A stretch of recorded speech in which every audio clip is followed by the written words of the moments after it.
Hello, everyone. This is JD Calderon, and this is Indie Comics Explained. And today I've brought you another fantastic guest. But before we get to him, please hit like, hit subscribe, share out the video.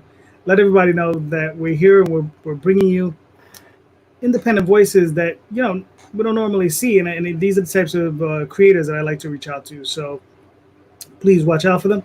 Also, check out the show notes. There's our guest. He has his Kickstarter running. He only has a few days left, so it'd be awesome if you can get in there and help him out.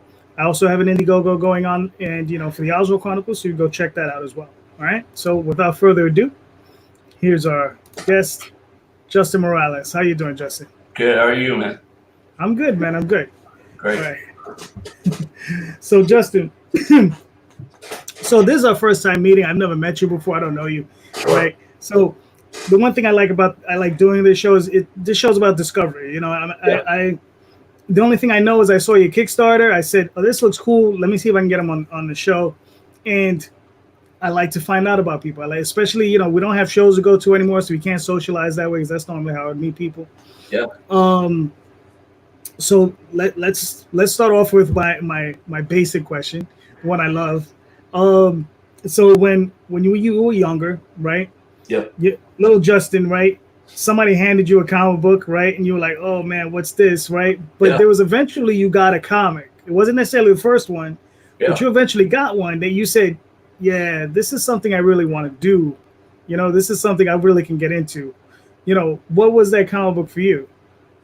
Oh man, it was actually my whole experience was a friend of my dad's. He just had a box full of comics, and it just just gave me the whole box. And so he just has some really great comics. And I mean, I didn't treat them very good, so they're probably all destroyed. But it was like Right. First appearance X-Men, first couple of issues, the very first issues of Wolverine, some New Mutants, all that great stuff. But yeah, I mean, it was definitely the first few issues of Wolverine. Like, he's always been my ride or die since day one.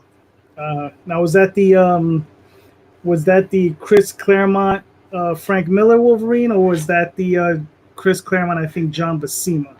I think it was the Basuna. It's the one he's in Japan. It's like that classic cover with, like, I think he has a cigarette, or like his claw cigarette, I believe. He's like side profile and smoking. Yeah, I think that's the Buscema issues. Yeah, those are awesome. So let's talk a little bit about your book. Sure. Proud Beast, because it looks incredible, man. I was checking it out, and I was just like, it looks great. So let's talk a little bit about your history with art. I mean, are you all right. Are you classically trained? Are you did you go to school for art? Did you do that sort of thing? I mean, I went to school. I graduated with a degree in graphic design. So, I mean, right now, I mean, my full-time job, I'm a graphic designer, but more so like file prepping work and like work at a printing company. So, I mean, I've been drawing my entire life. I mean, if it's drawing on the side of my notes in school or illustrating band T-shirts and stuff like that. I mean, I've been doing that for forever. But comics, I started writing Proud Beast probably about 5 years ago. And I did the first 50 pages right here as the risograph. Right. Wow. Yeah, so it's a two-color. It's a two-color risograph that is self-published, and then kind of scouted out several months ago. Just kind of scouted out and looked for a professional colorist, and then so it went from 50 pages to 130 pages. So, okay. Now, no, go ahead. What were you saying? Okay, just in this year. All right, cool. Let's get a little bit into that risograph, because I mean, did you do it yourself? Did you because you work at a printing company? Oh no, I did it through Resolve Studio. Okay. Yeah, they're a risograph printing company. I think in Philadelphia, I believe. Gotcha. Okay. Yeah, cool. really good people. No, I worked on a risograph years ago when I worked at Kinko's. And it's just like, yeah, it was during a period when they allowed managers to just like any random company could just bring stuff into the store, Yeah, and they can set it up and say, all right, you can have the machine for like 2 months, test it out, and if you like it, we'll just then they set sure. up an account, whatever. So yes, I got to play with one for about 2 months. It was a lot of fun. That's It's a awesome. weird little machine. Cool. I love how they blend the colors and like two colors mix of different colors. It's pretty sweet. Yeah. It's it's basically like screen printing, Yeah, yeah, but like Xerox machine. It's weird because it comes out of the machine wet. yeah. Yeah, it comes out of the machine wet, and you got to be careful to let it dry before you put it back in the machine. It's the whole process. Well, But you it have was to fun. read the paper through it for each color, right? Yeah, That's crazy. yeah. And sometimes you gotta let the paper sit for 24 hours, depending on the stock you're using. It's just like, Sure. crazy stuff, Yeah. but fun. All right, so um, the process you're using for to write your comic, when you're actually writing the comic book, right? Are you plotting it out very carefully, like using like little post-it notes and things to set yourself up, or you just sitting down and just creating it like haphazardly? You're just like, all right, I'm just gonna write this, and we'll figure it out at the end. Yeah. Well, this particular comic, this is actually what I got.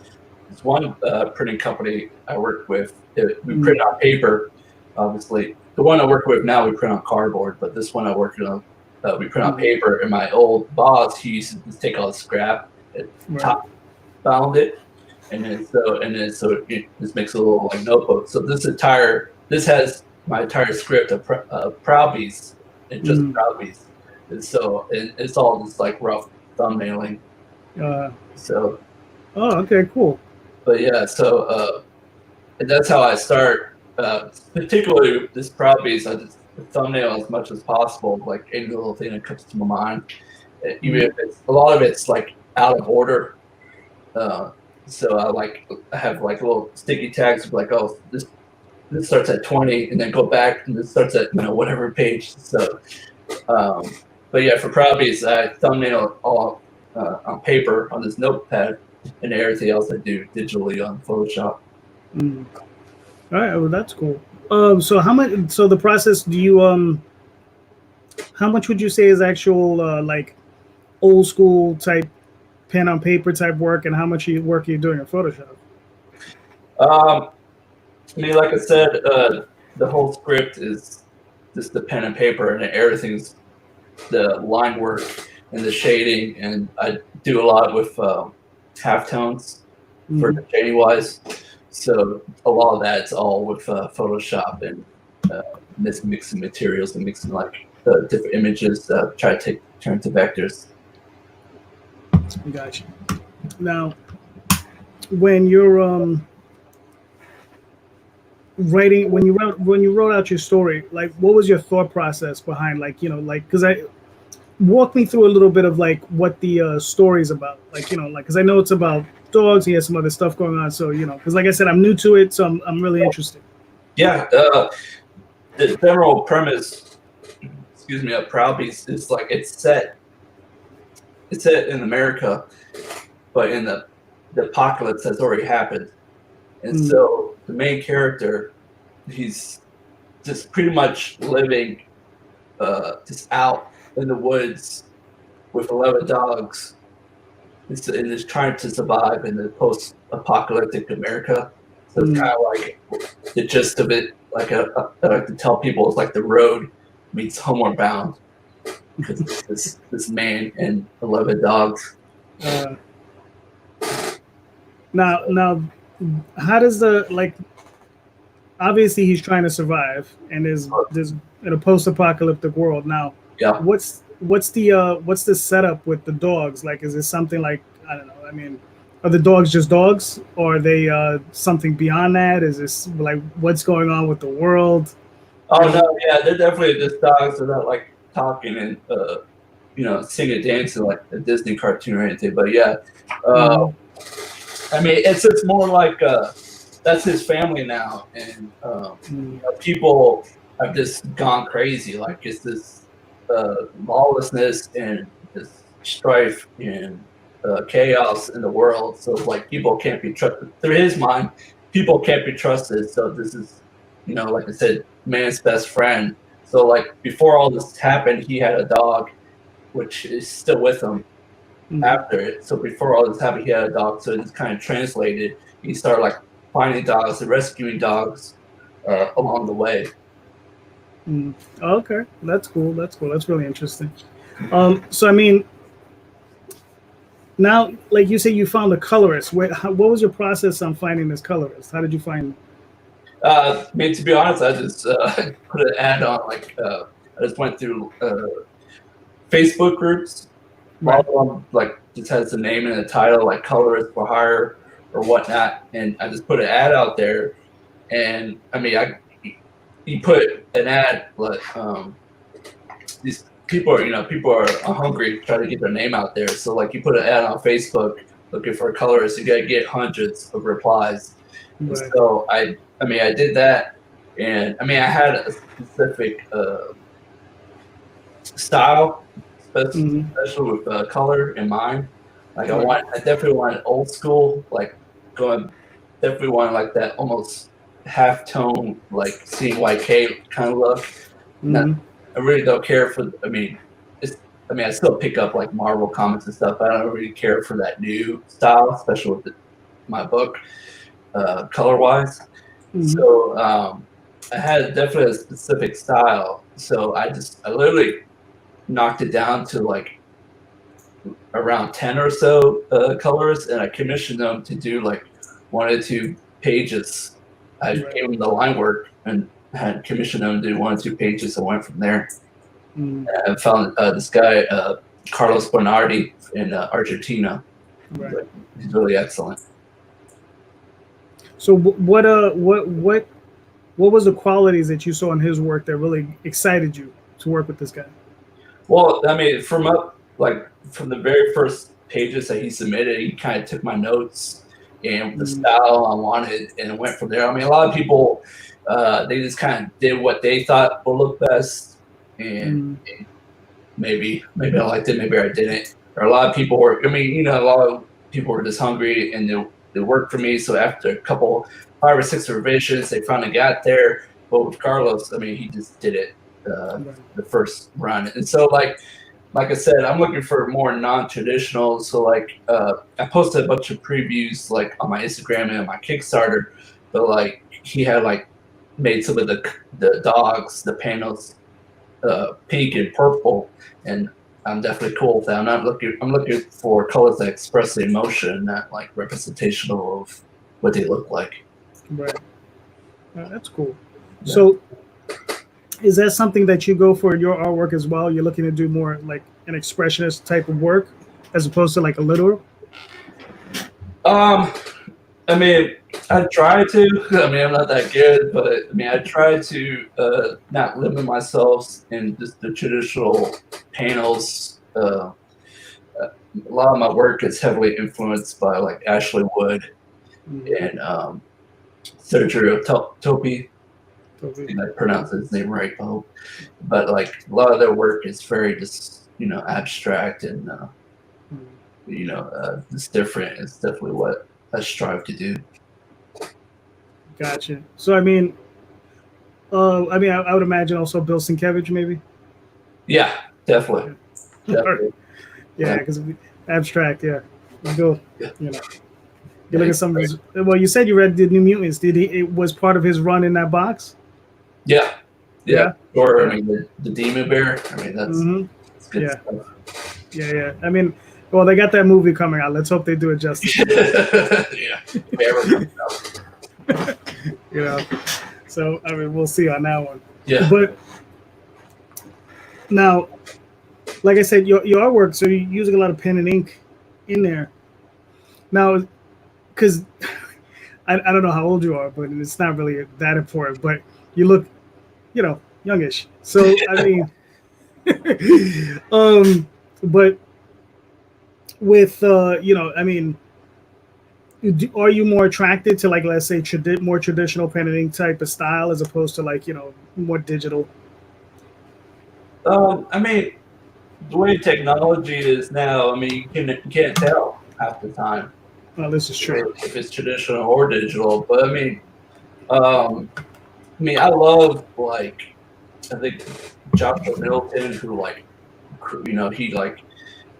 he did the original Batwoman, not original Batwoman, but like he did Batwoman series like several years ago, and very like he did like some panels looked like it was traditional comic books, the other panels was like almost looked like it was watercolor, and I just love anything that's different, anything that like anybody could push the boundaries. Like I like all the names you said, even like Bill and Sergio and Ashley Wood. I mean, I just love when it's just like almost obnoxious looking and like just in your face. Mm-hmm. And I got you. I know Brian Boland, right? Yeah. Perhaps one of the most traditional, you think, type of guys to be out there. Sure. Inks all digitally. Yeah. All his work is digital now. Yeah, it's crazy. Yeah, and you can't tell. Yeah. I mean, it's just like I sit there, I'm like, really? That was digital? You sit there, you're like, I know. Yeah, it's crazy. So, now with your original self-published book, you did the first 50 pages as a self-published book. Yeah. Now, like, what was your process to get that done? Because, like I said, as Indie Comics explains, so I mean, I know you do pre-press, Sure. right? Yeah. So so what was your process to make that book happen? Like, how did you prep that for because especially for risograph, I wouldn't even know how to begin to prep for like a 2-color image. Yeah. So I mean, what was like your process for that? I mean, it was a lot of research. I mean, when I started writing it and drawing it, I knew I wanted to go risograph printing since day one, and so I just like research how they do that and how they prep their files and how just set everything up, and then I just like look for like artists who like to play in that field and how they set up their files. And so it's painstaking, and it takes a long time for sure, especially since I didn't do it correctly the first time around, so I had to go back and like redo all 50 pages. I mean, right, because the cover and inside and stuff, but it was a pain for sure. Gotcha. Now, was that something you set up in Photoshop? Yeah, through channels and So you pretty much like just throw every color in a different. You create a new channel for every color that you want, and then you pretty much delete your files, and then you turn that into like I believe an EPS, and you put that in InDesign. Oh yeah, great. Yeah, yeah, sounds like a lot of fun. Yeah, my wife does all the pre-press. I leave all that stuff to her. So that's great. Yeah, and then also now with traditional coloring, it's a lot easier. Yeah, it breaks it up for you. Photoshop does all the work pretty much. Exactly. Yeah. Now, so working with like you say, you work with printers and stuff. Does that make it easier for you to prep your? I mean, obviously, it's going to make your life a lot easier. But do you find that working for a printer has prepared you? For the process of getting it to be brought to life, like has it made it easier for you prepping those files and also finding a printer? Yeah, no, I definitely do. I mean, just the concept of bleeds and being able to know, like, if you're working RGB, what it look like a CMYK, or what it would look like when you try to work with transparencies and all that good stuff. Like, I mean, yeah, I definitely think that my daily work has definitely affected my comic work. For sure. That's cool. Now, when you actually print the book, are you going digital with it, or are you going offset? I believe it's going to be digital. I'm trying to remember what the company was that was going to do it through. It wasn't going to be Print Ninja, but it was too expensive.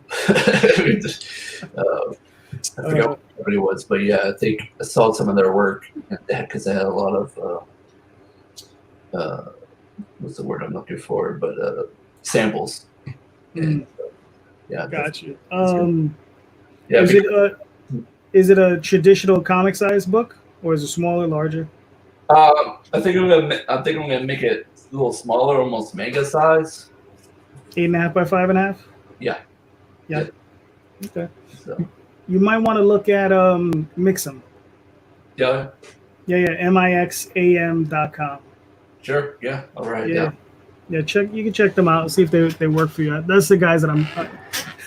It depends on what I'm doing. It depends on what I'm doing. I use them, but they're actually really good though. Very professional. They'll give you a drop dead deadline. Like they won't tell you like 2 weeks and then it's 3. No, they'll tell you it's going to ship on the 29th and it's going to ship on the 29th. That's awesome. Yeah. So they're actually very reliable. Very cool. What is it? So, as far as your influences with this story, like can you attribute any influences to like this type of story? Because I listened to it. I don't know if you've ever read Harlan Ellison's. It's A Boy and His Dog. It sounds familiar, but no, I've never read it. Yeah. It's an interesting story. Post-apocalyptic boy and his dog, right? And but the only thing is that the two of them have a psychic link. Oh wow. Yeah, and they're going through this very strange landscape, and it's it's very very very interesting, very heartwarming story. More like heart tearing, but yeah, it's kind of sad. So I mean, but where did you get your influence for this sort of story? Like because I'm not a dog person. Yeah. I find them too needy. I like cats. Oh yeah. Okay. Yeah, we get 2 rescues right now. Yeah. Oh, that's cool. But no, I mean, even though I mentioned the road, I mean, a lot of my stuff is influenced by Cormac McCarthy, the writer of the road. I mean, like, I really just got finished reading The Crossing, which he had called the Border series. That was like a 3-piece series he did about just living out in was it like maybe the 1800s Texas, and just like how brutal or rough it is, and like even though that's not post-apocalyptic, I mean a lot of it's right, be the same. I mean just being out there by yourself alone, and like what was it? And yeah, so in this last one, literally I just finished reading it. There's a boy and this wolf that he like rescued and tried to like bring over to Mexico, and like this wolf like could kill him in a second, so he like keeps him muzzled. So it's a great story about like trying to save this thing that wants you dead. Right. Crazy. Yeah, it sounds nuts. It was funny is I've never read any of his work. My wife has read a ton of his work. Yeah. But the thing is, she buys the book, she reads it, and then she either gives it away or throws it away. And I'm like, did you pass it on? Yeah, that's super brutal, especially like his work, Blood and Reading. And I mean that's a brutal book. Yeah, that's what she was saying. Now, all right, I just had it at the tip of my tongue. I hate it when it happens. No worries. Oh, okay. So you know what you had mentioned earlier the type of artwork that you. Let's talk about your website. Sure. So I know you were telling me you do some other kind. You were doing aside from comic work, you also do like print work, and you do some stuff with what is that? Metallic papers and stuff. So talk to me about that stuff. Yeah, sure. Well, I do craft shows and sometimes like get some comic cons, but like I do. I have some right here. They're 5x5 screen prints. And this one's on holographic paper. This one's of the Isle of Dogs. But I do like a little series of them. And normally, do I have any? No, I don't. But normally I do on colored paper, like colored French paper. And this was this holographic one was just like a standoff series. But normally, what I do is go on the dark prints. So there are 2 colors, black and white character, normally a pop culture, normally a movie or a video game or TV show, and then you'll have separate glow in the dark image, which you can only see, either at night. But like at craft shows, I have like a glow in the dark flashlight to show up, show everybody right there and then. Mm-hmm. It goes great with the kids. Kids like absolutely lose their mind when I shine a light on it. Right. That's cool. Now, how do you create that? Like, is it just a regular printer you're using? Are you screen printing it? Yeah, they're all screen printed, and okay. glow in dark image is just glow in dark ink. So pretty simple. Oh, that's cool. Now, are you doing these yourself, or are you shopping that out? No, I do it through my buddies that call Grand Palace and here in Nashville. Mm-hmm. They've always done my work. The screen print is way too messy for me. I did it in college. This is way too much of pain. Yeah. I've seen people do it. It looks, if you're not meticulous, you know what I mean, the way, like, if you're not neat, you know, I had a friend who was doing it. I went to his house and I was like, oh, okay, I'm leaving. Sure. He tried to get me to, I was like, nah, I'm not touching it. I'm gonna end up with like black stuff. I'm gonna end up with black paint all over my face. Yeah, exactly. That's actually really cool. Nice. So, all right. Let's get onto some of these weird questions that I normally ask. But before we get onto those, first, where can people see your work, and where can they find you? Sure. The best place to always see my work is on Instagram, and my Instagram name is just my last name, Moral, and then I do _LESS Justin. So I'm pretty sure if you just search my name, you'll be able to find me. And I do have a website, justinmorales.net, and a Twitter. But if you just want to just have a deep dive into my artwork, definitely my Instagram for sure. Gotcha. Now, where can they find the screen prints? Where can they buy those? Oh, sure. That's a separate website, which is normally linked on my Instagram, but right now it's just for my Kickstarter. I'm solely devoting it to my Kickstarter. But all my prints and stuff is called alwaysworking.storenvy.com. So that's where you find all my prints and stuff. And I also have enamel pins, patches. I just did a series of blank. They're handmade journals. They're made by my friends over at, what was it? Man, I'm having to. Equals Press. They make blank custom journals. They're really good, really talented. That sounds cool. So, what got you into the arts and crafts scene? Because, it sounds like, that's something you're heavily into. Yeah. Especially with the notebooks and, making, doing all sides of, what really got you into that? Because I know that's a very particular thing. You got to, it's a certain aesthetic. Yeah. Yeah. So, what got you into that? Man, that's a good question. Probably from taking all those screen printing classes in college. I was just I love screen printing. You can see behind me, those are all screen prints. If I were to do a little 360 in my room, it's just all screen prints. I got screen prints all over my floor. But this is something I've always wanted to do myself, and particularly with these 5x5 prints that I do. It started with that Instagram thing that they do every October, Inktober, and I partake in it about, I think it was 2015, 2014, and all I did was just did an orange background and 2 colors, black and white, and just every single day, for the month of October, I did a new character, and then people just kept bugging me to make prints, and I decided I wanted to, but it's just there gotta be 5x5 prints. I was I gotta do something more to make it worth my while. So I decided to put each of them have a glow and dark image on them. So, but yeah, I have throughout the years, I've probably done almost 200 different prints since then, 5x5.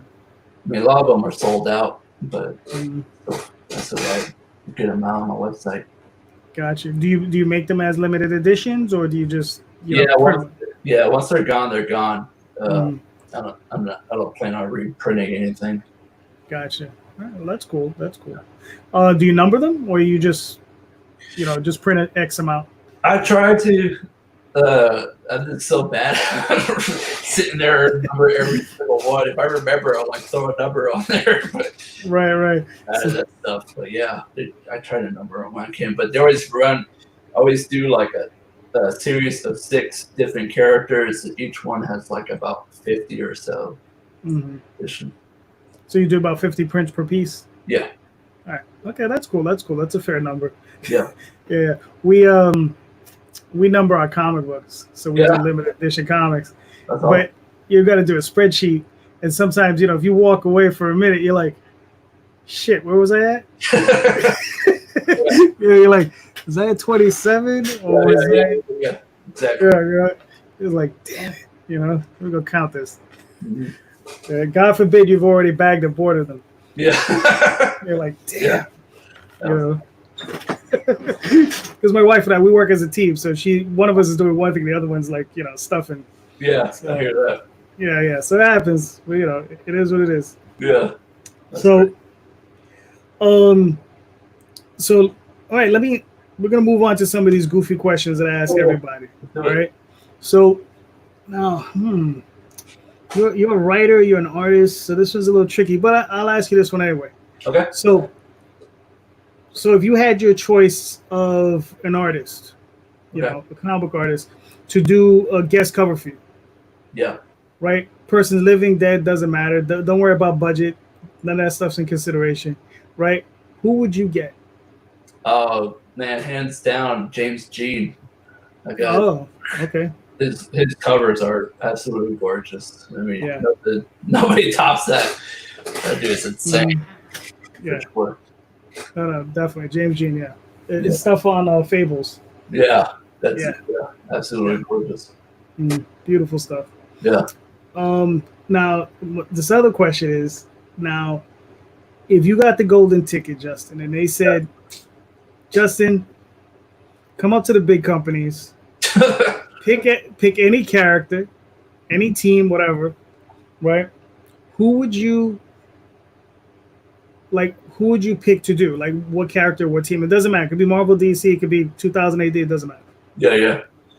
I mean, first and foremost, I'll probably pick Spider-Man because that's my dude. But, I mean, I love the X-Men. I mean, to be honest, I haven't picked up anything new. X-Men, I haven't picked up anything new Marvel in a while.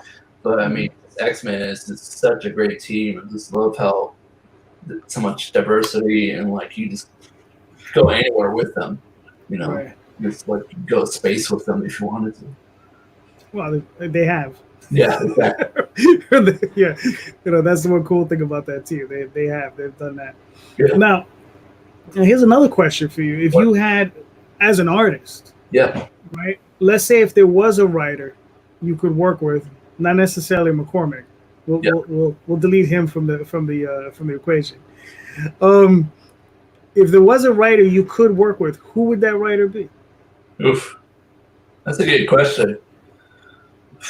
Even though he's gone, but probably Kurt Vonnegut, just because the things he'll do would be so weird and so different.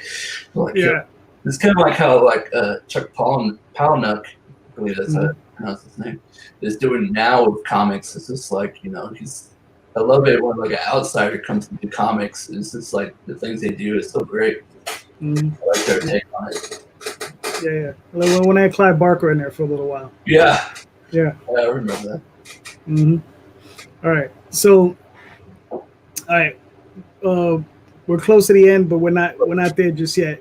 I got a few these weird comparatives I like to do. Okay. With everybody. All right. So, all right. I'll start you off with the easy ones. Okay. Godzilla or Gamera? I'm gonna say Godzilla for me. Okay. Cool. I just bought that. Yeah, I just bought that Godzilla box set Criterion collection. Oh, really? Oh, that's cool. They do. Oh, it's so good. Captain America or Batman? Oh, Batman for sure. Okay, cool. Stan Lee or Jack Kirby? Ooh, I'm gonna say Jack Kirby just because he like I've been talking about this whole day, you got more weird with it. Right. Experimental. Well, yeah, that's true. I mean, it's funny, like, growing up, I don't know about you, Yeah. I didn't really appreciate his work. Yeah, no, it's the same for sure.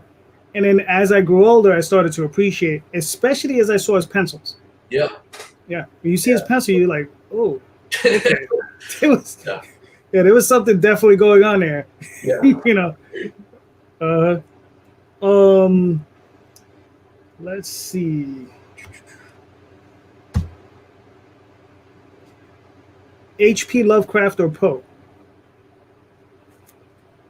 I'm gonna say Lovecraft is because more of I know more of his work than Poe.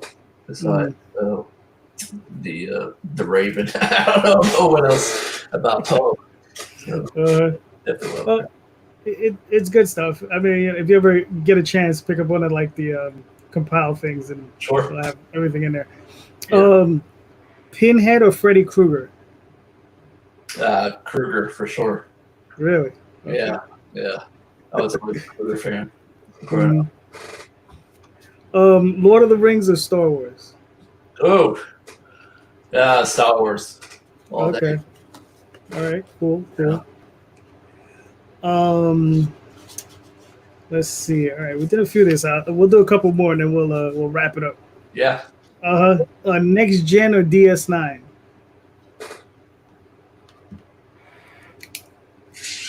I'm gonna say next gen. Okay. Yeah. That's the first one. That was actually my first introduction to Star Trek was next gen. Next gen. Yeah. Gotcha. All right. Cool. Wally Wood or Al Williamson?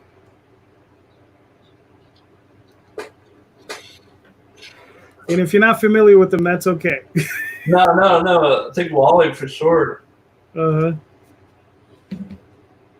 Yeah, I mean, because Wally Wood, it's funny because Al Williamson inked Wally Wood's work for a while, and and both of them they're different but similar. Yeah. You know what I mean? Because Wally Wood stuff, I would say is probably bolder as far as the inking. And then but Al Williamson, his stuff. I mean, his there's a real beauty to it. I mean, both men's, So, but yeah, it just depends where you're at. Exactly. Yeah. You'd probably ask me tomorrow. I'll say Williamson, but yeah, both of them are incredible. Yeah. All right, man. So we made it to the end somehow. Nice. That's great. This was cool. Now, do me a favor. Let everybody know where they can find your work one more time. Sure. To see my artwork, this is a deep dive in all my stuff that I've done. Go to my Instagram. My Instagram name is MORAL and then _LESS Justin. My Kickstarter, just go on Kickstarter and search for Proud Beasts. I got about 3 days left, I believe. And then, but yeah, I mean, I have a website, but it's more professional that I put on resumes. I already updated it. It's, I get some commission work, but for all this, my nerd stuff. And also my prints, alwaysworking.storeenvy.com for my print work. All right, cool. So please, everybody, go check out Justin's work. It's awesome looking stuff. Go check out his Kickstarter. It looks really interesting. I'm going to back it. He only has a few days left, so please go check it out. Go support it. Give me your support. I mean, like I said, indie creators, we need all the help we can get. It's tough out there, and I mean, it's tough for all of us, and we're just all trying to make it. So thank you, Justin. Thank you, everybody. I'll be talking to you all soon. And